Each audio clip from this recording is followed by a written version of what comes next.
রাধে রাধে বন্ধুরা, কেমন আছো তোমরা সকলে? চলে এসেছি আবার একটা নতুন ভিডিও নিয়ে। তো আজকে সকালে ঘুম থেকে উঠে তো আমি খেয়ে নিয়েছিলাম 1 গ্লাস গরম জলে 1 টুকরো লেবু চিপে। আর এই দেখো, মহাশয় ফ্রিজের এক কোণে চুপটি করে পড়ে রয়েছে, কেউ যে তাকে পাত্তা দেয় না। আর এরপরে মা বানিয়ে রেখেছিল ঠান্ডা ঠান্ডা আম পান্না, সকালবেলা তো ওটাই খেয়ে নিলাম।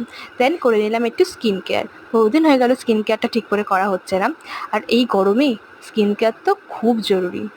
তো আজকে ছিল মার সাথে একটু বেরোনোর, অনেক দিন হয়ে গেল মাকে নিয়ে কিন্তু একটুও ঘুরতে যাওয়া হয় না। তাই মাকে বললাম, চলো আজকে তুমি আর আমি একটু ঘুরে আসি। সেই ছোট্ট ছিলাম যখন মার হাতটা ধরে যেতাম বাজারে, সেটা কিন্তু আজকালকার দিনে আর হয়ই না। ঘোরাফেরা মানে ওই তো বন্ধুদের সাথে। তাই হয়ে নিচ্ছিলাম একটু রেডি।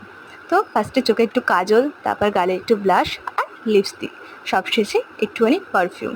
এটা হচ্ছে এঙ্গেজের, খুব পছন্দের আমার এটা। আর এই দেখো, মা আর আমি বাজার করে বাড়িও ফিরে আসছি, আজকে হয়ে গেছিলো খুব রাত। আর এই দেখো, এখানে এই গাছটা ছিল বহু দিনের গাছ, কি করব, এটাকেও কেটে ফেললো। এইভাবে সব গাছ কেটে দিচ্ছে। আর রাতে খেয়ে নিয়েছিলাম পাস্তা, যেটা